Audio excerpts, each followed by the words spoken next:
Bonjour à toutes, bonjour à tous. Et si cette fois-ci était la bonne pour les léopards de la RDC? Petit à petit, les léopards cheminent lentement, mais sûrement, vers les États-Unis, le Canada, mais également le Mexique, hier ou vendredi. Les Fauves ont déjoué le piège du Soudan du Sud puisqu'il fallait d'abord faire un résultat positif à Djouba avant de voir le match contre le Sénégal. Ça y est, les Fauves ont été réalistes et avec un match, on va dire, prolifique. 4 buts à 1, sanctionnant bien sûr une prestation collective des hautes factures en ligne de mire maintenant. Le Sénégal également qui a lancé un message fort aux léopards de la RDC en domptant bien sûr le Soudan. C'était bien sûr à Dakar au stade Diamina Diop, Abdoulaye Wade, 2-0. On revient sur ça puisque c'est un match que vous attendez beaucoup, RDC-Sénégal, c'est déjà pour le 9 septembre. Comment s'y prendre? Comment jouer face à un adversaire aussi coriace? Comment jouer face à un adversaire qui est intraitable? C'est lui qui a tenu en échec l'Angleterre en amical et qui a tenu, bien sûr, son rang face au Soudan. Vous êtes sur Télé 50. Bienvenue dans Au cœur du sport, votre magazine hebdomadaire. Le temps pour moi de recevoir ceux qui analysent l'actualité avec leur cerveau. J'ai des Luis Coupa, qui a été beaucoup apprécié le samedi dernier, après l'émission qu'on a faite sur les léopards, bien sûr. Est-ce que vous êtes en forme? Bonjour, bienvenue. Apparemment, tout ce que vous avez dit, c'est arrivé, on va dire, à 90%. Merci beaucoup, Christian. Bonjour à tous ceux qui nous suivent en ce moment. Je suis heureux d'être là. C'est vrai que l'émission de la semaine dernière a été vraiment suivie. J'ai eu beaucoup d'échos, beaucoup de retours. Et c'est tout ce que nous savons faire. Hein. Donc, on est en train juste d'analyser la situation, les faits. On analyse le football. On essaie un peu de partager notre connaissance. Et heureusement, ça tombe, peut-être ça marche, peut-être ça ne marche pas. Et voilà, je suis heureux d'être là. Merci beaucoup. Et vous n'étiez pas seul. Il y avait également Emery Kabongo. Monsieur Léopard, petit à petit, lui, quand il parle des léopards, quand il fait ses prédictions, ben, ça rate difficilement. On avait réfléchi sur un 11 de départ. On a vu que Sébastien a modifié beaucoup de choses. Toujours tiré 4 épingles. Bonjour, bienvenue en basket, un peu comme moi ce matin. Un peu comme, comme j'ai des Louis également. Parce qu'il y a d'autres invités dont je vais présenter d'un moment à l'autre et qui ne sont pas en basket. Est-ce que vous êtes en forme? Très en forme, comme Bissaka. Desabre a modifié des choses, pardon. Ouais. Mais il a eu raison. Il a eu raison. Et on n'a pas eu tort non plus. Ok. Ça, il a raison. Vrai, il a raison, mais on n'a pas eu tort non plus. Mais on est content d'être là, on est content d'être les retours. On est surtout content de tous les retours qu'on a eus sur la dernière émission qu'on a faite ensemble ici, il y a une semaine. C'était justement avant les matchs qu'on a vus hier et aujourd'hui on vient pour parler de ces matchs-là. On verra maintenant aussi pour comment faire pour parler du match face au Sénégal, c'est très attendu. Mais on reste d'abord concentré sur la joie procurée aux Congolais par les léopards. Voilà, bref, je suis en forme, je suis content de retrouver ces très beaux plateaux pour décrypter la rencontre entre le Soudan du Sud et le Sénégal. Et c'est pour la deuxième fois de suite qu'Emery Kabongo est là. Deo Matumona, lui, même quand il n'est pas là, il est là. Authentique, bonjour, est-ce que vous êtes en forme en safari ces derniers temps? Ça devient l'accoutrement du week-end. Oui, depuis un certain temps, je fais de cet accoutrement un peu approprié pour moi. Bonjour Christian, bonjour à vos téléspectateurs. Comme les confrères l'ont dit, hein, nous étions là le samedi dernier et puis l'émission a été sérieusement suivie. Qu'il me soit permis ici de remercier un grand fan de cette émission qui m'a apostrophé en cours de route pour me jeter des fleurs en disant que nous étions vraiment à la hauteur. Je le cite, Fabrice Mbemba, il s'appelle comme ça. Fabrice Mbemba, qui nous souhaitons d'ailleurs bon week-end. Il a été émerveillé. Donc je pense qu'aujourd'hui, encore une fois de plus, Christian, nous serons à la hauteur de cette thématique qui va être débattue. Après le Sud-Soudan, maintenant, nous serions face au Sénégal.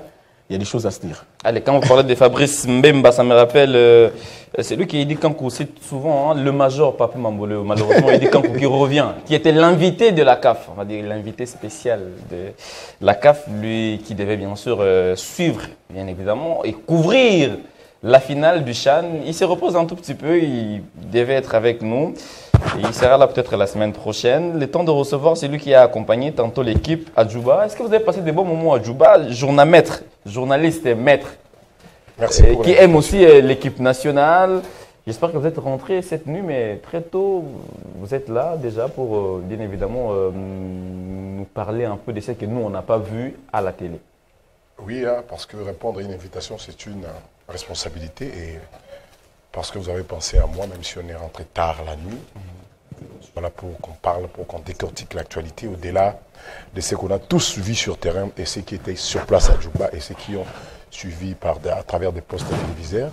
On aura à décortiquer l'actualité et pourquoi pas parler aussi de l'organisation parce que il a fallu que des charters mis en disposition des supporters congolais, question de pousser le Léopard à la victoire, une victoire importante, arrachée facilement, alors que sur le plan moral, sur le plan mental, ces matchs étaient très difficiles sur le plan moral, mais sur terrain, et on l'a rendu vraiment facile. Et je profite également de cette présentation pour lancer mon appel à tous les judokas du pays, surtout ceux qui se retrouvent à Kinshasa, de se retrouver déjà dès ce soir autour de la dépouille de plus haut gradé de judo congolais, notre légende du judo qui est parti, le grand maître Antoine Moukouna, décédé depuis le 1er août. Et aujourd'hui, c'est déjà la veillée mortuaire. Et puis, demain, ça sera l'organisation finale des obsèques pour qu'il soit inhumé dignement, parce qu'il le mérite. Et il est l'un des précurseurs du judo de la République. Je salue également les autorités du pays, le gouvernement congolais, par les billets du ministre des Sports Didier Boudimbo, qui nous a soutenus aux questions d'organiser bien les obsèques de notre légende du judo qui est parti. Merci beaucoup Tyson Ndombele. Alors on fera l'effort parce qu'on a pas mal de choses à dire sur l'équipe nationale. Quand on commence au début, on a l'impression qu'on a tout le temps. Et c'est vers la fin qu'on se rend compte qu'il y a des choses à dire et le temps nous fait défaut. Alors on fera l'effort de gérer vraiment notre temps d'antenne. Monsieur, il s'est passé beaucoup de choses avant le match, bien sûr. Soudan du Sud, RDC, difficile de se passer de l'actualité. On commence d'abord en volleyball où Christian Matata a été réélu pour un nouveau mandat de 4 ans. Il a été élu bien sûr à l'unanimité, 29 voix sur les 29 votants, lui qui veut encore faire rayonner cette discipline, le volleyball bien évidemment, dans des coins et recoins de la RDC et qui promet d'ailleurs que cette fois-ci la RDC pourrait aller à la conquête des titres sur le plan continental. Je voudrais qu'on revienne sur la dernière assemblée générale et élective de la Fédération de volleyball du Congo dans ces images.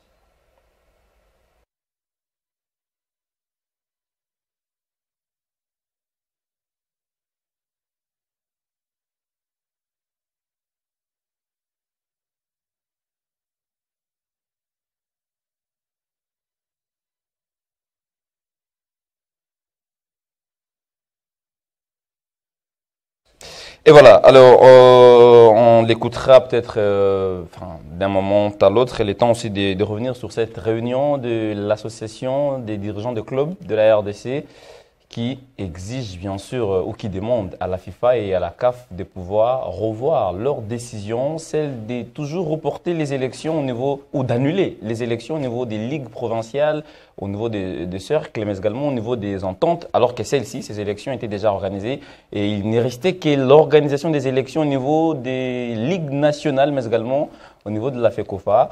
Je voudrais qu'on prenne d'abord ces points de presse, on va dire, ces comptes rendus de la DFCO à l'issue de la rencontre avec tous les clubs engagés bien sûr en Ligue 1, en Ligue 2, mais également aux ligues provinciales.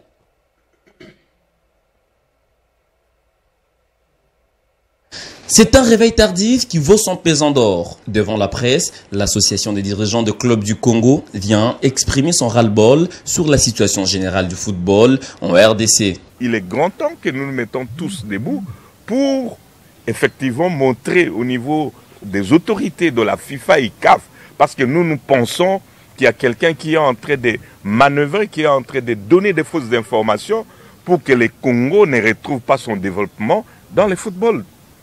Donc il est grand temps que nous essayons de nous mettre tous ensemble et démontrer et parler, avoir une voix qui porte pour qu'au niveau de la FIFA, qu'ils comprennent, non, il y a un problème. C'est-à-dire les informations qui nous arrivent, ce n'est pas réellement ces informations. Ensemble avec les dirigeants des ligues, ils dénoncent cette manipulation au niveau de la CAF qui discrédite la gestion du football et en même temps annonce une rencontre des vérités avec documents à l'appui pour montrer que le football congolais est véritablement pris en otage. On a fait confiance à la CAF parce que c'est une instance internationale du football qui a désigné des animateurs sous la forme de Conor, qui avait une seule mission, normaliser et organiser les élections. Nous tous, nous avons suivi passivement, parce qu'on a fait confiance. Les clubs n'ont pas voulu être les acteurs du football qui étaient contre la normalisation ou contre la bonne marche du secteur du football. Nous nous sommes tus de report en report un comité incompétent. Parce que quand vous avez une mission de normaliser et d'organiser les élections, au bout du délai, vous n'arrivez pas à le faire.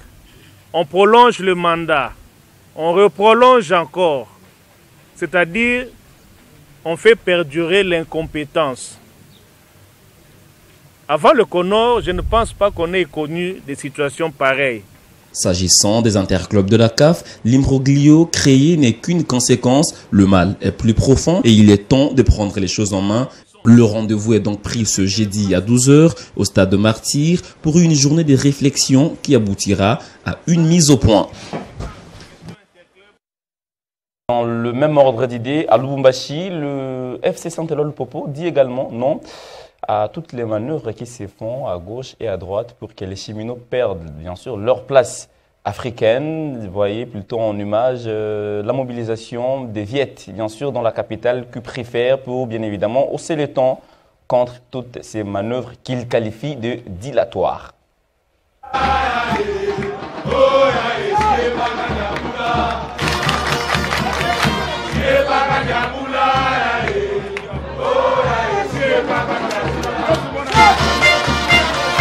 Les supporters du football club Saint-Éloi Lupopo sont montés au créneau. Pères et fanatiques revendiquent leur place aux interclubs de la CAF et mettent en garde tout détracteur qui veut bloquer la machine football en République démocratique du Congo. C'est vendredi 5 septembre 2025, ils se sont tous retrouvés au stade de la Victoire pour aller déposer leur mémorandum aux élus du peuple du Haut-Katanga. Ainsi, les fans jaunes et bleus de Lubumbashi ont pris d'assaut les artères de la ville. C'est une marche pacifique et très discipliné qui les conduit à l'hémicycle. Arrivés devant l'Assemblée provinciale, le Chiki et Bintou ont fait preuve de patience et de tolérance pour attendre près d'une heure afin que le rapporteur, représentant du président de l'Assemblée provinciale, Michel Kaboué, puisse descendre de son bureau et venir entendre leur mémo. Une fois descendu, l'honorable rapporteur David Kitondo Mumba a prêté une forte oreille au mémo de Lumpa, lu ici par le secrétaire adjoint de la coordination, Boniface Kialoui. Nous, les fanatiques et supporters du FC Saint-Éloi Lupopo, venons dénoncer avec la plus grande amertume un complot contre le football congolais, contre la République et de surcroît contre le président de la République et chef de l'État. Comment expliquer qu'à 2 mois de l'organisation pour la première fois du congrès de la CAF à Kinshasa, l'on veut saper l'image de notre pays sur le plan international en complotant pour l'exclusion de clubs du pays aux compétitions interclubs de la CAF. Comment expliquer? Jusqu'à présent, aucune décision officielle sur la participation des clubs dignement qualifiés sur terrain, mais par malice l'on ferme les CMS aux clubs congolais. Le TP Mazembe, bénéficiaire plusieurs fois des arrêts des championnats en même logique, se retrouve subitement cette année au devant pour réclamer ce qui lui a valu de places africaines par le passé. Voilà, on reviendra sur ça la semaine prochaine, peut-être dans une thématique pour essayer d'aller au-delà de l'actualité, c'est-à-dire analyser en profondeur. Venons-en maintenant à la thématique phare, c'est bien sûr ces éliminatoires de la Coupe du Monde 2026. Vous le savez, la RDC s'approche petit à petit de l'Amérique. Oui, c'est là où se jouera bien sûr, on va dire, la phase finale de la Coupe du Monde. En 2026, j'ai failli parler de la Coupe du Congo. J'ai de Luis Coupa, vous avez suivi le match contre les Soudan du Sud avec un 11 quasiment remanié. C'est vrai, ils sont le même joueur, mais des fois remplaçants, mais qui ont été titulaires hier. Et ils ont fait le job dans un stade un peu bouillonnant, parce qu'il faut quand même se le dire, c'était un piège. Il fallait les déjouer à tout prix. Absolument, il fallait jouer ces matchs-là avec beaucoup de sérieux, parce que c'était un match piège. Nous savons tous que la RDC va jouer un grand match mardi, mais tout devrait passer par ces matchs-là, parce que des matchs comme ça sont des matchs qui peuvent vous tromper. Mais on a bien maîtrisé le match. Je disais la semaine dernière que ce match aura la même physionomie que le match contre Madagascar, au match amical. Ouais, à Orléans.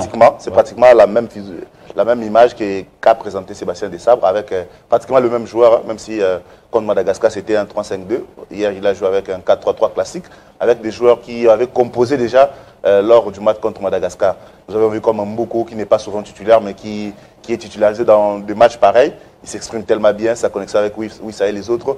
Il apporte un peu une touche. Est-ce que ça vous a étonné de voir un Mboko commencer le match, avoir un Noah Sadiki commencer le match? C'est vrai que pour Masuaku, c'était déjà connu que Arthur ne va pas jouer. Plutôt pour Joris Kaimbe, c'était connu d'avance. Avoir un garçon comme, comment il s'appelle encore, Bakambu, parce qu'on s'est dit, tantôt c'était Banza, c'était beaucoup plus Banza, mais on lance Bakambu, on se dit, ben là, Sébastien veut nous dire tout simplement qu'il n'a pas encore une ossature assez fixe. Dans pareil cas, nous avons déjà l'avantage que nous avons des joueurs de qualité. Nous avons la possibilité d'aligner des équipes de qualité. Donc ça veut dire que tout le monde peut prétendre à prendre une place. Mais bon, la titularisation de Mboko, par exemple, ça ne m'étonne pas, parce que je sais que c'est un joueur qui est techniquement bon, qu'il faut dans un match comme ça. Et je l'avais d'ailleurs fait sur une ligne de mes publications. Je pensais qu'on allait aligner encore ces joueurs, Mboko, voire Sadiki également, parce qu'il a joué contre Madagascar le match entier.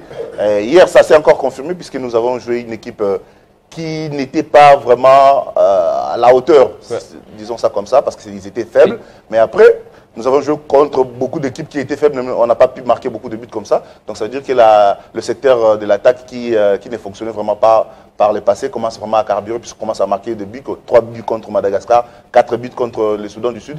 Ça veut dire que voilà, les attaquants commencent à répondre. Maintenant, il faudrait confirmer. Confirmation, ça passe par de grands matchs et on va en parler certainement. On va en parler certainement, mais on a tantôt parlé de Mboko, on a parlé de Noah Sadiki, mais on a oublié de parler d'un gars qui arrive pour la première fois, titulaire, et il n'a pas déçu. Aaron Wan-Bissaka. Il a fait un grand match. Est-ce que c'est à la hauteur de son talent? Oui, c'est à la hauteur de son talent et je pense d'ailleurs qu'il a donné au-delà des attentes. Parce que c'est une première. La semaine dernière, on se disait ici sur ces plateaux que ce n'était peut-être pas bien qu'il vienne pour la première fois dans ces contextes, mais c'est assez logique qu'il soit lancé pour la première fois face à un adversaire qui n'est pas, entre guillemets, de taille. Mais on ne va pas non plus minimiser nos forces à nous, nonobstant le fait qu'on sait que les Soudan du Sud n'a pas vraiment du répondant. Cela veut dire que peu importe la qualité ou le manque de qualité qu'il y a en face, on a des mérites et des fleurs à jeter à la prestation de chacun de nos joueurs. Parce que hier, pour moi, c'était un match référence. J'allais dire que le match face au Madagascar était également un match référence, mais ce n'était qu'un amical. Mais pour la première fois dans un match officiel, cette année, on voit un match référence et ça passe par la prestation individuelle très réussie de Bissaka, puisque vous avez posé la question sur lui. Aaron Wan-Bissaka, c'est un profil assez rare. Un défenseur arrière droit, polyvalent qui peut jouer piston et qui s'adapte à tout schéma tactique proposé par n'importe quel entraîneur. Cette saison, West Ham joue avec 3 défenseurs et 4 ailiers, dont Bissaka qui joue comme piston. Il est sur cet élan, mais il vient de casser cet élan et il n'a pas vraiment fait preuve d'avoir des difficultés. Il ne s'est pas montré vraiment limité. Parce que quand vous êtes sur un élan dans un schéma tactique donné et que subitement vous devez casser ça pour vous réadapter à votre poste de prédilection, il y a une petite cassure qui s'est fait remarquer. mais il a eu un temps de préparation assez réduit avec les Léopards. Ouais. Comme Il est arrivé, je crois, mercredi. Il est arrivé mercredi. Il est arrivé mercredi. Pour un match de Professionnel vendredi. et talentueux qu'il est, il s'est vite réadapté à son poste de prédilection pour donner ce qu'il a donné. Mais seulement l'avantage d'avoir ces joueurs-là, c'est que, ayant pris l'habitude de jouer comme piston, il a eu cette attitude d'être une flèche sur les côtés qui faisait notamment une posture des pistons alors que derrière, il y avait Mbemba qui couvrait. Du coup, il ne joue pas dans des conditions assez favorables, habituelles qu'il a en Angleterre, parce que le Soudan du Sud, la chaleur, etc., la pelouse qui n'était pas non plus on a vu comment est-ce que Bissaka a souffert. Mais Bissaka, au-delà de souffrir physiquement, vu les conditions, n'a pas souffert dans son match, parce qu'il a presque donné une passe décisive à Bakambu à des reprises. D'abord, c'est une action qu'on n'avait pas bien vu la réalisation avec la FIFA, parce que oui, les matchs réalisés localement par le réalisateur local, le producteur local au niveau du Soudan du Sud n'a pas permis ni aux Congolais ni aux étrangers de bien voir les matchs jusqu'à la fin. Mais il y a des actions qu'on n'avait pas vues, on a vu en replay. C'est que d'abord, il donne un centre au pied gauche à Bakambu qui trouve la barre transversale. On n'avait pas vu ça en direct. Ensuite, Bakambu marque de la tête, mais selon l'arbitre, il y avait une faute sur l'action. Selon moi, il n'y avait pas faute. Pour moi, j'aimais ça à son crédit. Mais surtout, j'aimais beaucoup plus la prestation de Bissaka et du reste de l'équipe au crédit de l'entraîneur. Parce que si aujourd'hui, vous avez soulevé un point, je vais revenir parce que vous allez m'accorder la parole, mais laissez-moi 30 secondes. Mais je vais revenir sur ça lorsque vous allez m'accorder la parole. Si aujourd'hui, vous avez dit à GD que forcément Sébastien Desabre n'a pas un 11 type déjà trouvé, je pense que oui, il n'a pas un 11 type, mais il a un schéma tactique clair qui peut s'adapter à n'importe quel 11 qui peut donner. Ça marche jusque-là. Et ça marche jusque-là. Parce qu'on avait l'habitude de jouer à 4-2-3-1. Merci. Aujourd'hui, on joue à 4-3-3 de manière offensive. Mais lorsqu'on est en perte des balles, on revient à 4-4-2 losange avec Mboukou qui est derrière Bakambu et Wissa. C'était impeccable. On va revenir, on va parler de ça tactiquement. Voilà pourquoi je disais. Et moi je suis simplement épaté par ce que Desabre nous a proposé. Bien que je sais qu'on a l'habitude de mieux jouer à l'extérieur qu'à domicile. Voilà. Mais ce qu'on a vu hier, c'est pas mal déjà. C'est pas mal. Allez. Bon, pas mal, c'est que c'est mal. Mais c'est à féliciter. C'est top. C'est top. Ouais. Le temps de prendre, parce que gérons le temps, parce que je vous oui, généralement ce sont vous qui... Non, mais le temps, mais quand vous prenez la parole au début, si chacun fait l'effort d'être... C'est pourquoi j'ai été bref. D'être... non, pas bref. D'être clair, succinct, précis, enfin, on dit quoi, précis, concis, et le principe... Bon, gérer le temps, passer la parole. En journée précis, clair, concis, des trucs comme ça, on a appris à l'école. Alors... Je voudrais, parce que là on parle bien sûr de la défense, on a vu, on s'est plaigné aussi du fait que, enfin pas on s'est plaigné, on s'est inquiété du fait que Chancel n'a pas joué presque 2 saisons. Et là, comment ça s'appelle, Desabre n'a pas voulu modifier sa charnière, parce qu'on se disait soit on ne met pas Chancel, soit on met Chancel avec Kapouadi. Mais là, contre toute attente, peut-être nombreux ont été surpris. Il aligne Chancel, Dylan dans l'axe. Sur les côtés, ben, on s'est dit il y a Kaloulou, mais il met quand même Bissaka. Et Joris, c'était une défense, comment, on va dire, irréprochable selon vous? J'ai comme l'impression que Desabre nous a écoutés et il a essayé d'appliquer ce que nous nous sommes dit le samedi dernier, dans l'entrejeu et surtout dans les 11 proposés. Si on pouvait nous refaire la vidéo de l'émission dernière, j'avais dit je préfère, si Chancel commencera les matchs, qu'on l'associe à Dylan. C'est ce qui a été fait. Parce qu'entre les deux, à défaut d'avoir Inon Abaka Varane, avoir Dylan Batounissé et Chancel, ils ont déjà des automatisés. Ils ont joué lors de la CAN. La CAN ensemble, voilà. Ils se connaissent. Ouais. Le mouvement, la communication, c'est beaucoup plus simple et beaucoup plus facile. Parce que la charnière, c'est une zone très sensible. Lorsque vous la touchez de manière brutale, vous risquez de déstabiliser toute une équipe. Sur les côtés, on avait des arrières latéraux qui avaient des facultés offensives, qui pouvaient apporter le surnombre en attaque, qui avaient une valeur ajoutée. Le premier but de Bakambu. Je venais sur la passe décisive de Joris Kaimbe. C'est un attaquant de plus pour nous qui se retrouve aux avant-postes et puis qui offre sur un plateau d'or Cédric Bakambu qui n'avait qu'à propulser les coups au fond du filet. Donc, le 11 a été très bien réfléchi, et même dans l'entrée-G, et Christian Boukaya, déjà, la composition du rang central. Vous avez Moutoussamy. Vous avez Moutoussamy associé à Edo Kayembe. Et puis vous avez Noah Sadiki, qui nous avons d'ailleurs plaidé ici, parce que moi, ce qui me mettait mal à l'aise, que nos attaquants, à un certain moment, je veux peut-être me répéter, à un certain moment, on croyait que nos avant-centres, c'était eux le problème. Mais par la suite, nous avons compris que les problèmes n'étaient vraiment pas nos avant-centres. Est-ce que ce n'est pas tôt pour dire que le problème est complètement résolu parce que... Je vais m'appuyer à ce que disait Emery tout à l'heure. Ouais. C'est vrai, on a joué peut-être contre une équipe qui n'avait pas le même niveau que nous, le même talent que nous, mais on ne va pas jeter l'opprobre aussi sur nos forces. Sur les terrains, on a été meilleurs.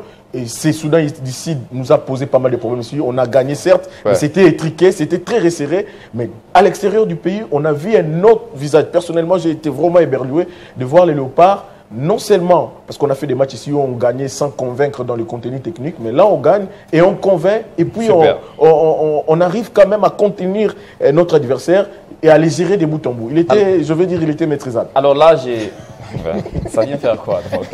Bon, c'est vrai. C'est un mot français. Ils étaient maîtrisables. Allez, ce qui est sûr, on a gagné cette fois-ci avec manière. Oui. Mais parlons de l'entrejeu, bien sûr. Là, il donne la confiance à Noah Sadiki, journamètre. Lui qui a fait déjà, on va dire, un début de saison pas mal avec Sunderland.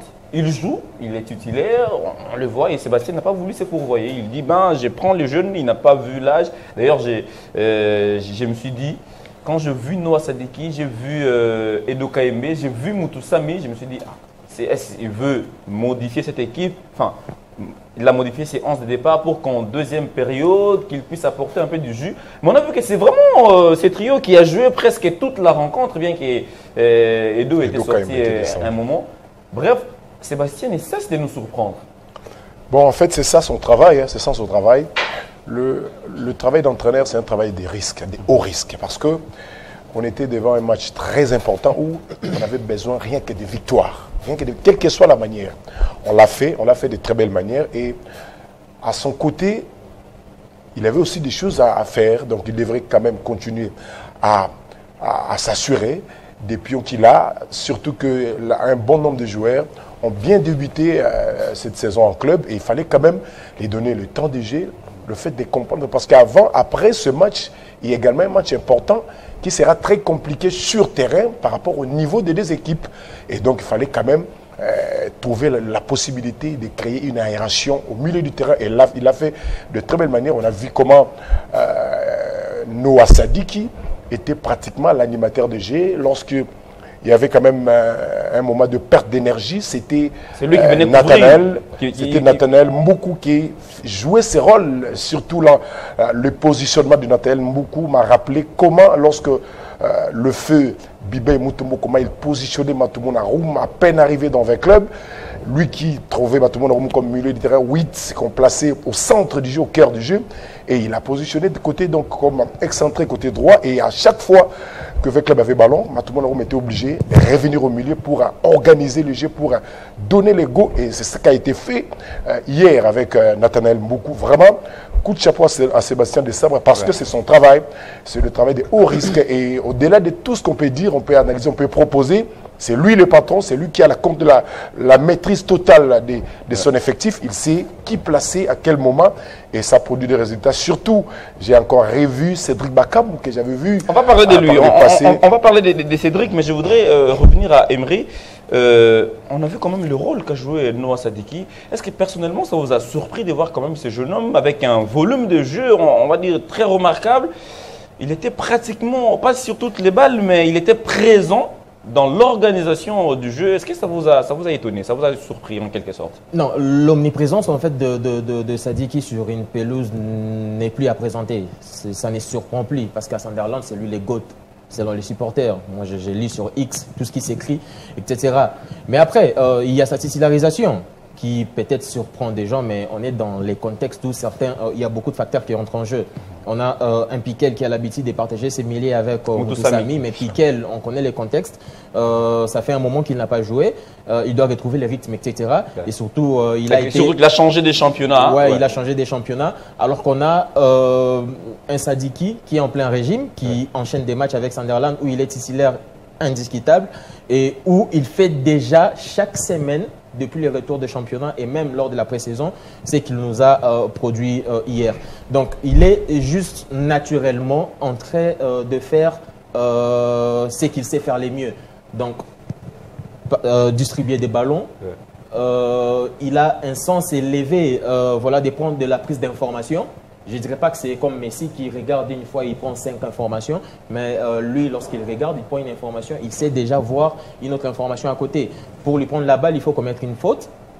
Donc, ça ne me surprend pas. Et même quand il perdait de balle, il avait cette facilité voilà, de revenir et venir. Alors, ce qui en fait, ce qui est le plus bluffant dans tout ça, c'est que au-delà de faire individuellement son travail sur la pelouse, il s'est trouvé directement des automatismes avec ses coéquipiers, avec qui il n'a pas évolué pendant très longtemps dans cette équipe. Parce que Sadiki n'a pas joué pendant très longtemps avec Mutusami. Mutusami, avec son expérience, il sait s'adapter à la jeunesse et au talent de Sadiki pour les mettre dans de bonnes dispositions. Mais Mutusami est surpris de voir que Sadiki le renvoie à l'appareil parce que Sadiki également étant mis dans de bonnes dispositions par Mutusami, il sait également s'adapter à l'expérience de Mutusami. Alors de ces trios, mais j'ai dit, parlons. Alors il y a également Edo Kayembe. Il y a également Edo Kayembe. Edo Kayembe, c'est déjà lors de dans les rythmes, c'est plus défensif qu'offensif. Mais lorsqu'on attaque, Edo Kayembe, c'est plus offensif. S'il vous plaît, c'est un milieu de terrain. C'est un milieu de terrain qui est plus attiré par le but. Est-ce le trio idéal déjà pour nous? Parce qu'on se disait, parce que quand on réfléchissait un peu sur un meneur de jeu, on se disait qu'il fallait peut-être mettre un Théo Bongonda parce que sur l'aile, sur les côtés, il conserve trop le ballon. On réfléchissait, on analysait et si possibilité il y avait de les mettre dans l'entre-jeu. Mais là, vous avez Sadiki, Edo, Mutusami. Est-ce un trio idéal? Non, moi je ne pense pas que ce soit un trio idéal en termes de profil de joueurs, mais je pense que ce soit un système idéal pour n'importe quel joueur. Parce que je vous ai dit ici, sur papier, on commence sur un 4-3-3. Là, on a un 4-3-3 lorsqu'on attaque. Lorsqu'on perd les ballons, j'ai vu un 4-2-2. Et très souvent, dans certaines phases, on a pris un 4-4-2, pardon, on a pris un 4-4-2 losange avec Mboukou, qui est derrière Bakambu et Wissa. Et lorsque Mboukou revient derrière Bakambu et Wissa, il y a un surnombre au milieu. C'est pourquoi je pense que ce n'est pas un trio idéal, mais c'est un système idéal. Merci beaucoup. Parce que ça devient un système idéal dans la mesure où, au-delà d'être un trio, on a maintenant 4 joueurs parce qu'il y a un surnombre. Et c'est ce qui a même permis à Wissa de marquer parce qu'il marque dans ces conditions-là à Brentford, maintenant qu'il est à Newcastle. En RDC, il joue excentré et ça fonctionne parce qu'en RDC, il est plus décisif avec ses passes qu'avec ses buts. Mais lorsqu'il se retrouve dans une position d'avant-centre qui est sa position de prédilection dans son club, il sait faire mal et il a fait mal hier. Maintenant, lorsqu'il se retrouve dans cette position d'avant-centre, il doit être accompagné. Ça vous avait dit, Emery, on fait la course contre la montre. Il doit être accompagné par un Bakambu qui est un neuf de profondeur, mais qui se repositionne comme un neuf de positionnement. Alors l'AGD ne sera pas obligé d'analyser ces trios. On y va directement en attaque puisqu'on a un match contre le Sénégal. D'accord, oui, bien sûr. On regarde quand même cette attaque, on s'est dit, Cédric, pas seulement qu'il a réussi à avoir double ou à signer un double dans ce match, il y a Nathaniel Mboukou qui a marqué, il y a Wissa qui a marqué. C'est vraiment ces trios d'attaque qui a répondu présent. Et regardons la construction de jeu. C'est difficile de voir les Léopards marquer dans ces conditions de jeu. Est-ce qu'on a trouvé déjà la solution au problème qui nous dérangeait un peu? On s'est inquiété, on jouait plus avec des ballons croisés. Est-ce qu'on a déjà trouvé une solution palliative à tous ces problèmes? Je ne dirais pas qu'il y a 100%. On n'a pas trouvé encore des solutions 100% puisqu'on a joué contre un adversaire faible, je le répète. Ici à Kinshasa, l'adversaire n'avait pas ouvert son jeu parce qu'il voulait conserver, limiter les dégâts. Mais là-bas, au début, lorsque vous verrez le match, vous revoyez le match, vous verrez que dans les 15 premières minutes, ils étaient très bas. Ouais. Ils étaient très bas, ils jouaient vraiment en bloc bas. Nous avions la possession, nous avons construit, nous avons essayé jusqu'à marquer. Et lorsqu'on a marqué, ils comprennent qu'ils n'ont plus rien à perdre, ils doivent jouer leur football pour ne serait-ce que sauver l'honneur en marquant le seul but. C'est un peu le point noir dans ce match. C'est un match qui est normalement qu'on gagne à 6-0, on n'encaisse pas. C'est vraiment parce qu'on a raté beaucoup de buts également, on doit les souligner. On a encaissé, pour moi ça craint, puisque contre un adversaire faible, si vous encaissez, ça veut dire qu'il y a encore des inquiétudes. Et je ne dirais pas que les trios offensifs a carburé à 100% et que c'est les trucs qu'il faudrait garder. Parce que, en tout cas, le match ne se ressemble pas. Je ne pense pas que contre le Sénégal, ça va être le même trio. Je ne pense pas. Je crois qu'il va faire confiance à ses cadres en attaque. Jacques Théo Bongonda, rassurez-vous qu'il va être titulaire contre le Sénégal. Rassurez-vous parce que c'est parmi l'un de cadres. Et Cédric Bakambu, moi, ça me plaît beaucoup parce que ça Est-ce qu'il fait métamorphoser, les gars? Oui, oui. Il s'est bonifié un peu comme du vin. On s'est dit, plus l'âge avance, plus il s'est bonifié. Tout à fait. Ça remonte en 2023, son dernier but en sélection. En 2023 contre la Nouvelle-Zélande, c'était un match amical. Et puis, il n'avait plus jamais marqué. C'est vrai qu'il a fait une passe à la CAN pour Wissa, mais il n'a plus marqué pour un avant-centre, pour l'un des meilleurs buteurs. Ce n'est pas le meilleur buteur de ces dernières années de la sélection. On dira que c'est un point négatif. Et je suis vraiment heureux pour lui parce qu'il a été titularisé par des sabres dans un système de jeu qu'il affectionne beaucoup. Il avait beaucoup d'espace. C'est un joueur de profondeur. Toute sa carrière, il a brillé comme avant-centre de profondeur. Il suffit d'avoir des espaces. Et Doka était très intelligent de le trouver en profondeur. Nous avons vu le but. Malheureusement, on va rater encore un face-à-face comme ça. Ouais, donc ça veut dire que dans des schémas comme ça, lorsqu'il y a beaucoup plus d'espace, un Cédric Bakambu va vous faire beaucoup de mal parce qu'il se sent vraiment dans son aise. Et moi, je suis vraiment heureux pour lui qu'il retrouve encore cet instinct de buteur. C'est vraiment de bon augure parce que je pense encore contre le Sénégal qui va être titularisé, parce que le match aura peut-être la même physionomie, pas tactiquement, mais sur le fait que le Sénégal doit absolument gagner les matchs. Donc le Sénégal ne va pas jouer en conservant derrière. Donc ils vont jouer offensif, un jeu offensif, ce qui va laisser des espaces à la RDC de pouvoir faire de mal. Le Sénégal hier contre le Soudan, c'était pas fameux du tout, même s'ils ont gagné. Il y avait beaucoup trop d'erreurs en défense, malheureusement en face c'était quand même le Soudan. Je crois que la RDC va faire un bon match contre le Sénégal. Il faudrait juste réajuster quelque chose, voir un peu le milieu de terrain et comment choisir de bons profils avec des consignes qui soient respectées. On va faire un très bon match. Allez, on va faire un très bon match. J'ai des Luis Coupa, mais Tyson, Cédric réussit à marquer. On s'est dit, depuis un temps, il n'était pas dans la hiérarchie. Généralement, c'était Banza qui commençait, soit Sende, et c'est Maël qui est entré. Mais hier, on a commencé avec lui, il a confirmé. Est-ce qu'il est venu bouleverser un tout? C'est vrai, il est cadre de l'équipe nationale. Mais là, on s'est dit, pour deux matchs décisifs, on commence avec lui, on commence avec Banza, on commence avec Sende. Maël vient s'ajouter sur cette liste. Bref, ce qu'a fait Cédric, ça relance encore le suspense dans ces postes-là d'avant-centre. Certainement, parce que c'était les problèmes. Le problème de notre équipe, c'était la ligne offensive. On ne marquait pas trop, on pouvait gagner, mais avec des buts qui venaient de partout, parfois par le milieu offensif, parfois par des défenseurs.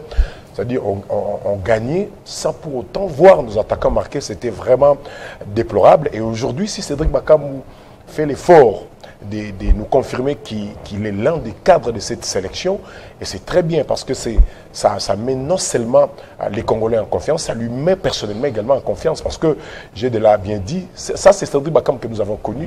Son deuxième but m'a rappelé le but qu'il avait marqué lors des éliminatoires de la CAN ici, le dernier match face au Libéria, la passe de Poutou Mabi. Donc c'était pratiquement ça. Cédric Bakambu aime ça, il aime ces genres de plats sur la table. Et là, il va vous montrer de quoi il est capable. Et il l'a fait.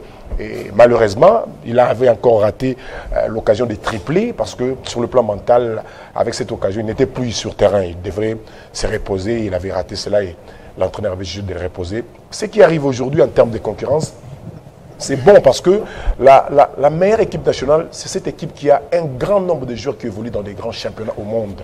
Et lorsque tous ces joueurs sont entre les mains d'un bon sélectionneur, en complicité avec un bon dispositif tactique qui a mis tout le monde à l'aise, hein. Le 4-3-3, ça met tout le monde à l'aise, contrairement au 3-5-2 qui Desabre l'utilisait, question de chercher comment mettre à l'aise Yohan Wissa qui marquait beaucoup en club, mais lorsqu'il est en sélection, ça c'est compliqué par rapport à son positionnement, et il fallait quand même varier tantôt en 3-5-2 qui nous permet d'être très offensif avec nos ailiers qui sont placés un peu plus haut, et ça permet également à celui qui était resté coincé au coin d'être comme avant-centre de soutien. Donc et ça nous a pas permis aussi de marquer beaucoup, et il est rentré sur ces dispositifs tactiques qui mettent tout le monde à l'aise, 4-3-3, et on l'a vu face à cet adversaire qu'on avait battu difficilement au Stade des Martyrs, mais chez lui à la maison, on l'a corrigé de très belle manière, et c'était un message fort pour le Lion de la Teranga qui sera à Kinshasa le mardi prochain. Vraiment, on continue à croire, et j'ose croire qu'on va faire la même chose. Et moi, je proposerai également à Sébastien Desabre de garder ces 11 de départ. On va parler. Vous football au-delà de la victoire. Vous aurez le temps peut-être de faire votre proposition quand on va parler de ce match entre la RDC et le Sénégal. Le Médéo, on reste dans cette ligne d'attaque. Wissa, Marc, Bakambu, Marc, c'est vrai qu'on ne va pas vraiment placer directement beaucoup là-bas parce que tout peut arriver, tout peut changer lors du prochain match. Mais on parle quand même des cadres. Wissa, Marc, Bakambu, Marc. Petit à petit, la ligne d'attaque commence à nous rassurer ou on doit encore un peu plus patienter. Moi, je veux parler plutôt du secteur offensif de manière générale. C'est-à-dire chacun maintenant commence à se mettre en confiance. La fois dernière, je vous ai dit que les 2 matchs à Orléans a permis à des garçons comme Essendé Banza de se remettre en confiance. Là, on a joué contre le Sud-Soudan. Il y a Nathanaël qui marque, il y a Bakambu qui séchait depuis un certain temps. Il retrouve les chemins du filet. Wissa également. Ça les met en confiance. Avant une grande rencontre contre le Sénégal, avoir nos attaquants se mettre en confiance, ça c'est une bonne chose. Tout le monde est presque revenu sur la même chose du fait que Cédric soit un garçon qui adore les espaces. Lorsque vous les mettez dans de très très bonnes dispositions et tactiques, il va seulement faire parler son sang-froid devant les buts. Je crois que ce match a été une preuve tangible que nous avons des attaquants redoutables. Mais maintenant, est-ce qu'il faut rester seulement sur cette performance? J'ai dit non, il faut très vite oublier cette euphorie pour maintenant voir l'avenir autrement. Et l'avenir autrement veut dire aborder adversaire par adversaire parce que ici, ce qui compte, c'est le point. Le point, pour chaque nation, ça compte beaucoup. Je suis bien d'accord. Hier, j'ai suivi les matchs du Sénégal. Les contenus, c'était très laborieux. C'était pas simple, c'était pas facile, même si la première période a donné l'impression comme si ça va être facile pour le Sénégal. Marquer déjà 2 buts dans les 45 premières minutes. On pensait que le Sénégal allait alourdir la marque, aller jusqu'à 5. Mais les Soudans avaient posé pas mal des problèmes au Sénégal. Donc, dans l'ensemble, nous avons un secteur offensif aujourd'hui qui carbure très bien. Mais maintenant, j'ai une inquiétude aussi. Comme GD, quand on marque et on s'est fait découvrir en arrière, ça inquiète un peu. Parce que n'oubliez pas, le Sénégal avec qui nous allons jouer à Kinshasa, l'unique but que le Sénégal a encaissé durant cette campagne, c'est contre la RDC. Et depuis là, on n'a plus jamais encaissé. Donc c'est incertain que le Sénégal a réussi aujourd'hui à bonifier. Donc ça ne sera pas simple contre nous. Merci beaucoup. Merci beaucoup GD. Merci beaucoup Emery. Merci beaucoup Tyson. Merci Deo. Alors là, nous amorçons déjà les derniers virages de cette émission, mais je voudrais qu'on reste dans le bain, dans les coulisses du match Soudan du Sud RDC pour voir quand même l'ambiance qui a régné avant match. Pour les confrères, pour les supporters, la délégation congolaise qui était bien sûr à Djouba.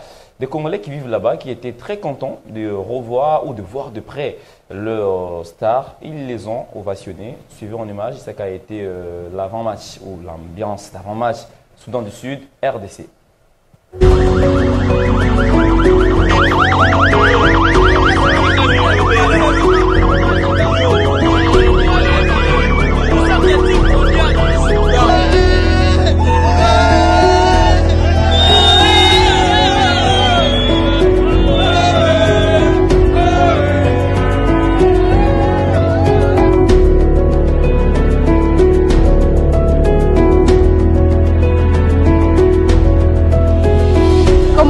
Omba Otumbe Bijou, l'impératrice Navandiawana et Zambalanga à Liboso. Je suis tellement excitée.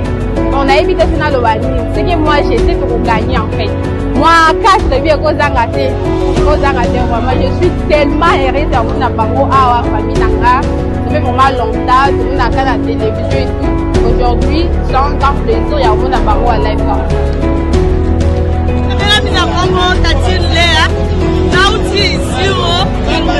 la match na Sud Soudan. Et Somo et Sengo plutôt gagné par moi pour à 1. Pas au sentir fort.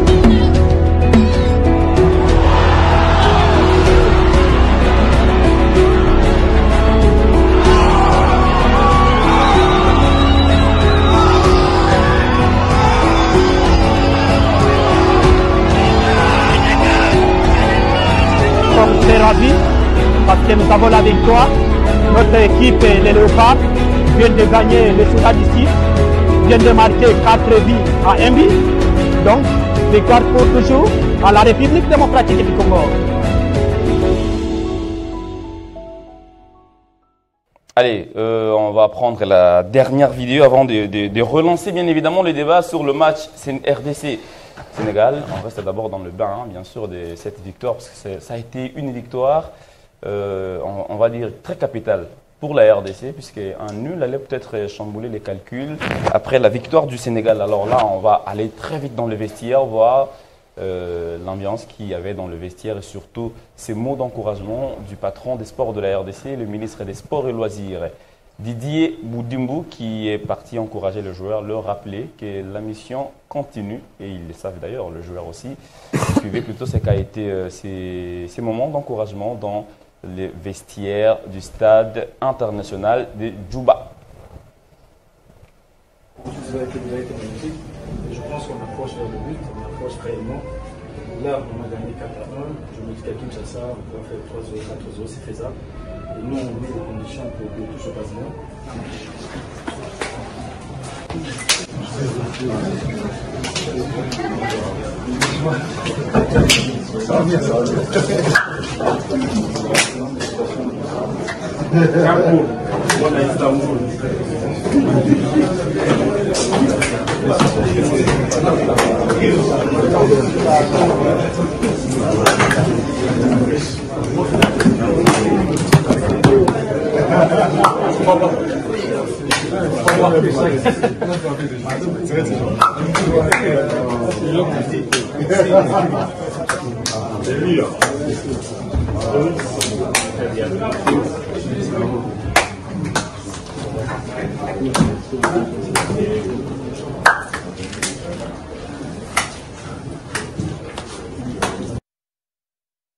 Et voilà, on va lancer bien sûr les débats sur le match entre la RDC et le Sénégal. Ce qui est sûr, à ce stade, chacun va jouer sa partition. Le gouvernement va jouer la sienne, les joueurs également vont jouer la leur pour que 51 ans plus tard, le Congo retrouve la Coupe du Monde. Même G. Deluise, Tyson Dombele, Bokaya Christian, Emrika Bongo, s'il faut faire des analyses, faites-les bien pour que le Congo retrouve la Coupe du Monde. Et ce sera pour l'honneur du pays. Comment on joue déjà contre le Sénégal quand on voit ce Sénégal-là redoutable face au Soudan? DE a rappelé un point important. Une équipe qui n'encaisse pas trop. Et l'a prouvé hier à domicile, bien que ça ait été laborieux, poussif, mais bon, au coup de sifflet final, ils ont 3 points. Mais après, l'analyse qu'on devrait faire du Sénégal avant de l'affronter ne devrait pas se limiter au match d'hier qu'ils ont joué face au Soudan. Les Sénégal carburent depuis très longtemps. Depuis qu'ils ont encaissé contre nous, ils n'ont plus encaissé. On doit même analyser également les matchs qu'ils ont joués contre la RDC. Tous les autres matchs qui ont suivi, les Sénégal, c'est vraiment la grande forme. Donc, si hier, ça n'a pas fonctionné à 100% pour les Sénégal, cela ne serait pas une raison pour y croire face au Sénégal. La seule raison d'y croire face au Sénégal, c'est de mettre nos forces en évidence. Et nos forces ont été voilà, bien mises en évidence hier. Parce que la dernière fois que la RDC a marqué 4 buts dans un match officiel, c'était en juin 2019. Lors de la CAN 2019, en Égypte, 4-0 face au Zimbabwe. Et déjà, Bakambu avait marqué un doublé. Et il est revenu aujourd'hui pour marquer un doublé. C'est qu'il les ramène à 18 buts. Il égale Demersi Mbokani. Donc, bientôt Demersi, c'est 22. 22, ouais. 22. Ouais, Ouais. Donc, parce qu'il continue encore de progresser. Bon, ben après, tellement qu'on parle de Bakambu, je l'aime beaucoup. Oui, Dieu merci, c'est 22. Mais après, Bakambu, c'est le meilleur buteur de l'histoire de l'ex-sélection encore en activité. Du coup, on doit se focaliser uniquement sur ce qu'on sait faire et pas... Sans voir les qualités de l'adversaire. Non, attends. Je l'ai dit au départ, je ne vais pas me contredire. Ouais. Mais surtout sur tous les autres matchs du Sénégal. Parce que hier, c'est un faux semblant pour moi. Je ne dis pas que le Sénégal n'a pas forcé hier. Le Soudan, c'est une très belle équipe. Le Soudan qui a posé des problèmes au Sénégal hier, c'est une très belle équipe. Mais le Soudan, ce n'est pas mieux que la RDC. Et voilà, la RDC, ce n'est peut-être pas sur papier mieux que le Sénégal, mais sur le terrain, on a vraiment des arguments à faire valoir. La pression ne sera pas plus sur la RDC que sur le Sénégal. C'est le Sénégal qui a beaucoup plus de pression parce que déjà avant les éliminatoires, tout le monde les voyait très beaux.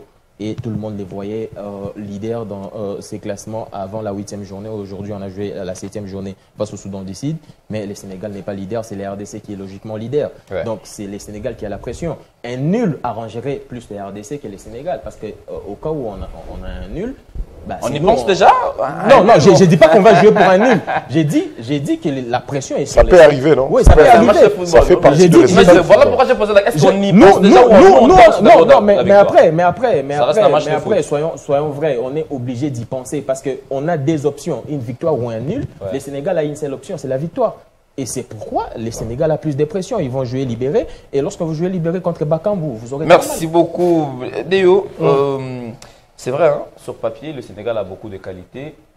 La RDC aussi, parce que la RDC, si vous regardez juste le mercato hivernal, vous avez Cédric Bakambu qui est chez Betis, vous avez Yohan Wissa chez Newcastle, vous avez Mbemba qui est Dog chez Lille, bien sûr.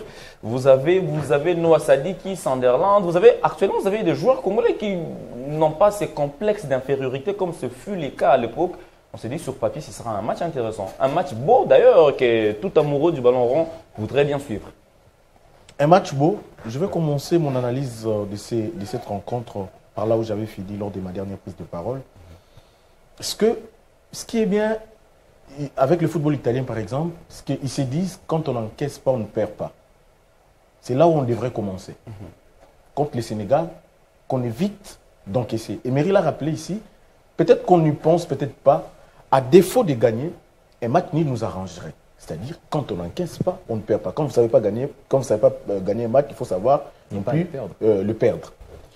Cette rencontre, et en restant bien sûr dans cette logique d'idée, ça veut dire, c'est vrai que GD il disait aussi l'inquiétude, c'est ces buts-là qu'on a pris, mais la RDC encaisse difficilement plus de 2 buts dans un match.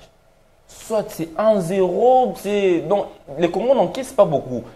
À un moment, on disait on marquait peu, on encaissait peu. Enfin, on encaissait moins. Là, ça sera un autre adversaire. Un adversaire sur qui on avait des prétentions comme quoi il serait déjà, avant la 6e journée, il serait déjà dans le haut du tableau, dans le plus haut du tableau. Mais là, il se retrouve deuxième du groupe, qui va venir avec des bonnes intentions. Vous avez vu, après cette rencontre face au Soudan, les joueurs sénégalais, comment est-ce qu'ils ont jubilé en lançant des pics, des messages, que maintenant nous avons le mental qu'il faut pour aller à Kinshasa. Donc, comme si leur match de Kinshasa dépendait du match qu'ils ont fait contre le Soudan. Donc, ils vont venir avec une forte pression de passer devant la RDC, ça c'est sûr. Mais nous, on joue chez nous avec le public. Le public va donner de la voix, va soutenir son pays, sa nation. Un soutien qui risque, à un certain moment, si on ne gère pas bien, qui risque de se transformer en une pression. Donc, c'est quand tu as Sébastien Desabre et à son groupe de redéfinir les contextes. C'est là où je parlais d'ailleurs d'oublier très vite la victoire contre le Soudan du Sud et de se concentrer, je sais qu'on a affaire à des professionnels, de se concentrer vraiment sur le Sénégal parce que ça va se jouer beaucoup plus sur les détails. Ce n'est pas forcément l'équipe qui aura les dessus sur le jeu qui va l'emporter. Pas forcément. Ce sont des matchs qui se jouent sur les détails parce que un petit point compte beaucoup, comme pour le Sénégal, surtout que pour la RDC. Et donc, sur cette rencontre, moi, si vous me posez la question, je ne sais pas si ça sera déjà la question d'en venir sur les aspects techniques de cette rencontre, je sais que ça va peut-être faire mal, ça va peut-être déranger GD et... On en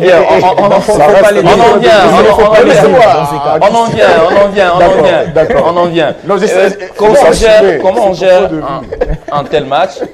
La RDC bat le Soudan du Sud la journée. Le soir, le Sénégal bat le Soudan. Et le Sénégal qui envoie des messages ou des pics à la RDC. Bref, on s'est dit, tous les deux pays ont joué loin de Kinshasa. Kinshasa sera vraiment, on va dire, le théâtre ou le champ de bataille pour les deux nations. Mais comment on gère cette pression, cette euphorie à Kinshasa devant un public qui s'annonce aussi nombreux? Déjà, ça se joue, jusque-là, ça se joue sur tous les fronts. Nous avons vu comment les Sénégalais essaient un peu de taquiner les Congolais et vice-versa sur les réseaux sociaux depuis quelques mois. Je vous assure que c'est une rencontre très attendue du côté de Dakar, du côté de Kinshasa. Donc, c'est une rencontre qui se jouera pour le destin, pour l'avenir. Si on rate ces matchs-là, on ne le souhaite pas du tout. On va devoir peut-être encore attendre pour les 4 prochaines années, ce qui ne sera pas... en tout cas appréciable pour cette génération. Ce sera une déception pour la génération comme Chancel, Cédric, Cette génération qui a presque tout donné, n'est pas joué une Coupe du Monde, ça sera vraiment un gâchis total pour ces talents. Moi, je pense que c'est un match qui va se jouer dans le détail. Déjà, sur le plan mental, il faut être prêt. Sur le plan mental, parce que 90 minutes contre des professionnels comme des joueurs sénégalais, il faudrait être prêt parce que la moindre erreur, on le paye cash. Pareil pour eux, ils savent aussi que contre la RDC, la moindre erreur, ça se paye cash. C'est vrai que les Sénégalais étaient un peu sur une bonne dynamique. Ça fait 23 matchs consécutifs, toutes compétitions confondues, qu'ils n'ont pas perdu. C'est la meilleure nation, au niveau mondial en tout cas, même pas le Brésil, même pas la France. Donc c'est le Sénégal actuellement qui tient ses records, qui n'a pas perdu depuis 23 matchs d'affilée. Mais ça ne veut rien dire contre une équipe congolaise qui a un avantage d'un point, parce qu'on doit le dire qu'on a un avantage d'un point. On va jouer ce match avec l'idée de gagner. Sébastien Desabre l'a rappelé plusieurs fois en conférence de presse que si on veut aller à la Coupe du Monde, on doit apprendre à gagner des matchs comme ça contre le Sénégal à domicile chez nous, parce que nous avons tout pour gagner. Les joueurs, la qualité, le public, les soutiens du gouvernement et tout, en tout cas de la presse, tout le monde est derrière cette équipe. Je crois qu'on a vraiment tout pour gagner. Maintenant, et sur le terrain, ça va jouer sur le rapport des forces. Le rapport des forces des Sénégalais, une équipe aussi très bien en place, mais qui a un peu la pression, parce que c'est les grands favoris, on doit le dire.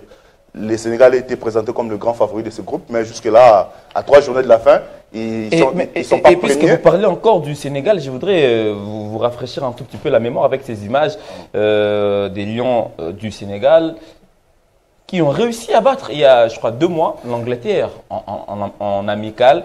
On s'est dit, le Sénégal qui bat l'Angleterre en amical avant, bien sûr, de venir jouer contre le Soudan. On s'est dit, c'est une équipe comme ça qu'il faut prendre avec beaucoup de considération. Mais même quand elle viendra, cette équipe à Kinshasa, elle ne viendra pas en vadrouille, encore moins en victime expiatoire. Absolument, il faut respecter l'adversaire. Il faut respecter l'adversaire qui bat déjà l'Angleterre. Ça veut dire qu'il y a beaucoup de qualité. Mais ça ne veut rien dire tout ça. En Afrique, il y a des réalités. Ouais. Vous avez vu, contre l'Angleterre, ils ont joué un football de haut niveau. Mais arrivé contre le Soudan, c'est vrai qu'ils ont gagné, mais c'était vraiment pas trop propre. Donc ça veut dire qu'en Afrique, il y a des réalités. Le Maroc en est l'exemple parfait. Ils sont arrivés en demi-finale de la Coupe. Mais à la CAN, ils sont éliminés par l'Afrique du Sud. Donc il y a des réalités en Afrique. Il y a beaucoup de choses en Afrique. On se connaît dans notre Afrique là. Donc il faut venir vraiment. On connaît comment ça fonctionne. Donc on n'a pas peur du Sénégal. On doit les respecter. Ils nous respecteront également sur le terrain. Et avoir des joueurs comme Chancel Mbemba qui a la mentalité, qui connaît. Il y a l'expérience de ces matchs. Cédric Bakambu.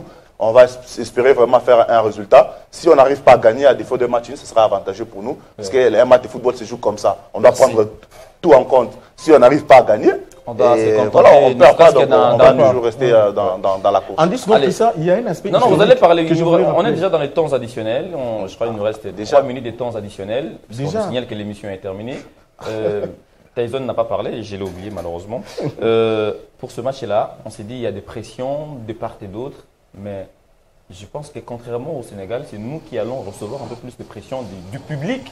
Le public qui viendra, parce que je suis en train de m'imaginer comment sera le scénario de ce match. Mais on les gère comment, avec les talents qu'il y a? Est-ce qu'on modifie les 11 de départ? Est-ce qu'on met des cadres? Comment on va s'y prendre? Sur cet aspect-là, j'aimerais que cette question soit posée à DO, à GD et à mon ami en face. Moi, je veux parler d'une chose. J'ai un message à lancer aux amis sénégalais. La République démocratique du Congo a une histoire à faire valoir aujourd'hui, à faire respecter aujourd'hui. Nous avons respecté le football au moment où on n'était pas encore prêt pour répartir à la Coupe du Monde parce que c'est une grande fête, c'est la grand-messe mondiale de football. Le fait de participer, même pas avec l'idée d'aller remporter la Coupe, mais le fait de participer, ça révalorise le pays avec plusieurs aspects qui sont mis en compte. Le moment est venu pour que nous écrivons notre histoire autrement. Cette décision, cette détermination est partie du plus haut niveau du pays, à commencer par le premier citoyen congolais, le premier sportif congolais, et ce moment est là. Que le Sénégal gagne l'Angleterre, gagne l'Argentine, gagne toutes les grandes équipes du monde de football.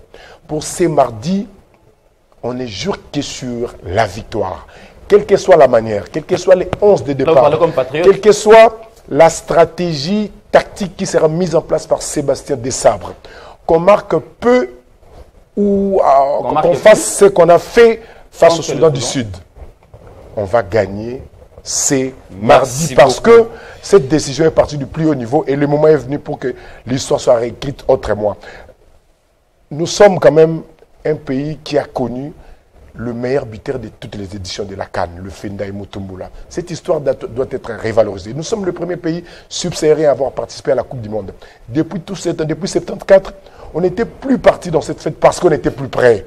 On a tenté plusieurs tentatives, plusieurs observations et le moment est venu. Merci on va beaucoup. partir à la Coupe du Monde. Et tout passe par ce match de mardi avant d'aller booster, avant d'aller bouger encore le Togo chez lui et puis attendre le Soudan ici. Tout passe par ces mardis. Merci beaucoup. Alors, vous avez un aspect technique que vous comptiez évoquer.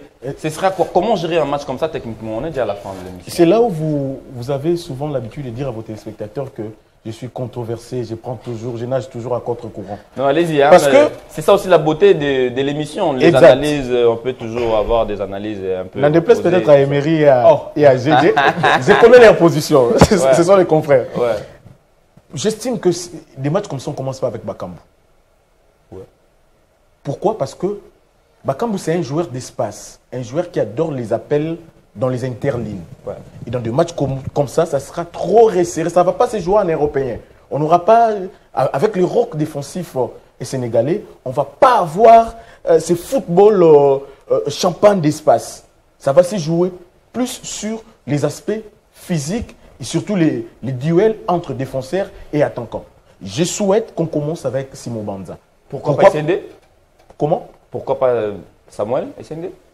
Bon, Samuel Essendé Banza, c'est pratiquement le même profil, le même prototype. Je vais argumenter. Je n'ai pas peut-être ces pouvoirs-là maintenant, mais je pense que si on fait avec Essendé comme on l'a fait à Diamni Dio, ça fatigue les Koulibaly. Exactement, c'est une option. Cette défense de pouvoir. C'est une option. J'ai choisi Banza, pourquoi? Parce que Banza, par rapport à Essendé, il a un peu une marge devant le but un peu plus élargie qu'Essendé. C'est pourquoi j'ai choisi. Mais en termes de gabarit physique, c'est lui qui peut donner du fil à retordre à la défense et sénégalaise. Je ne vois pas Cédric Bakambu sur cet aspect des choses. Mais il y a un aspect historique important, Christian. Là, je regarde la caméra. Je voulais responsabiliser nos léopards, nos porte-étendards. L'histoire nous renseigne que c'est depuis 68, la dernière victoire de l'RDC sur le Sénégal. Ça, c'est l'histoire. Mais on peut écrire les nouvelles pages d'histoire. L'histoire, on ne la refuse pas. Mais on peut écrire les nouvelles pages d'histoire. On va l'écrire. Si nos joueurs mettent ça en tête. Vous savez pourquoi je suis optimiste? On nous rappelait tantôt ici que les Panthères du Gabon perdaient difficilement à Franceville. Et nous, on est allé briser. Ah oui, n'avait jamais perdu. N'avait jamais perdu. N'avait jamais perdu. Ça veut dire, nous, on est allé briser en 5 secondes ce système-là pour obtenir notre qualification. Exactement. Allez, on est déjà si cette histoire va encore refaire surface, ça m'arrangerait surtout pour le bien-être et la santé mentale plutôt de Gédélus, qui l'a perdu contre la Tunisie.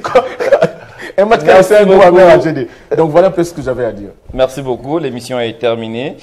Je sais qu'Emery voudrait bien parler, beaucoup de matière, mais n'oubliez pas qu'il y a un match mardi. On peut toujours récupérer samedi, ça veut dire revenir. Emery a des choses à dire. Il y a des choses à dire, mais on est trahi. Moi je sais que Bakambu sera titulaire, donc je confirme. On est trahi. Vous avez déjà un état d'âme, vous l'aimiez. Donc vous avez un état d'âme pour on est trahi par le temps. Que je souhaite quand même. Non, mais j'aime tous les joueurs. On donne quand même un dernier mot. Vous avez un message en 10 secondes? Juste à souhaiter joyeux anniversaire à un fidèle téléspectateur de ce grand plateau au cœur du sport, Dodi Boteka, le coordonnateur de la grande mutualité de la commune de Kalamukaouka Debout, Dodi Boteka, cette mutualité qui est dirigée par Patrick Moulélé. Et Dodi Boteka, qui nous suit en ce net moment, il célèbre son anniversaire aujourd'hui et cet après-midi, il nous invite quelque part. Tu es également parmi les invités. Donc je voudrais justement lui souhaiter vraiment un heureux anniversaire, qu'il soit encore plus heureux, plus d'objectivité surtout. Lorsque l'âge avance, les séjours diminuent sur Terre. Et donc, un gars bien qui pense aux autres également. Merci. Donc, voilà. Vous avez dit Dodi Boteka. Dodi Boteka. Il aussi sensibilise pour les léopards? Ah oui, ah oui. Allez. Alors, je voudrais avoir ce message pour tous les Congolais. Le match, c'est bien sûr mardi à 17h. On joue contre le Sénégal. C'est un match où ça passe ou ça casse, pour nous en tout cas. Si on veut à la Coupe du Monde, on doit aussi affronter les adversaires comme le Sénégal. C'est un thermomètre pour notre football, nous dire qu'on a grandi. Puisque l'autre fois, on a raté la Coupe du Monde, puisque sur notre chemin, il y avait l'ogre, le Maroc, qui nous avait empêché bien évidemment d'aller au Mondial. Cette fois-ci, il y a le Sénégal sur notre chemin. On veut aller aux États-Unis, Canada, Mexique. Allez, on fait les jobs face au Sénégal. Un match se joue pendant 90 minutes. On peut encaisser dès les 5 premières minutes. Chantons, encourageons les léopards, ne les insultons pas, ne jetons pas. En tout cas, tout ce qu'on on voit des jets de pierres au stade, ça ne va peut-être pas jouer à notre faveur. Soyons concentrés. Ce match-là va se jouer sur beaucoup d'aspects. Sur terrain, en dehors du terrain, sur le plan politique, ça veut dire une qualification de la RDC au mondial, ce sera au bonheur de plusieurs Congolais. Les billets sont en vente. N'attendez pas les jours J pour aller vous bousculer aux entrées du stade. Achetez vos billets, je crois qu'il y a 10 000, 20 000 francs via Illiko Kachou, au site de la FECOFA, au stade Tata Raphaël, au stade de Martyr. Achetez vos billets, soyez habillés aux couleurs nationales en maillot de la RDC, on sera tous là. Avant d'être journaliste, on est d'abord patriote. Il faut soutenir le pays. Si le pays va mieux, nous aussi sur ce plateau, on va bien analyser. On n'a que ce Congo, hein, on n'a pas un autre pays. L'émission est terminée. Merci à Yves Massala qui était derrière toutes les caméras. Merci à vous, messieurs. Hein, vous étiez, comme d'habitude, à la hauteur. Beaucoup de messages. On ne sait pas les lire. Merci à Guylaine Lukinga qui était derrière la baie vitrée avec Apollinaire Amanda. On se retrouve la semaine prochaine avec le même plaisir, sur le même plateau, peut-être avec les mêmes analystes. Et ce sera bien sûr pour le week-end prochain. À très bientôt.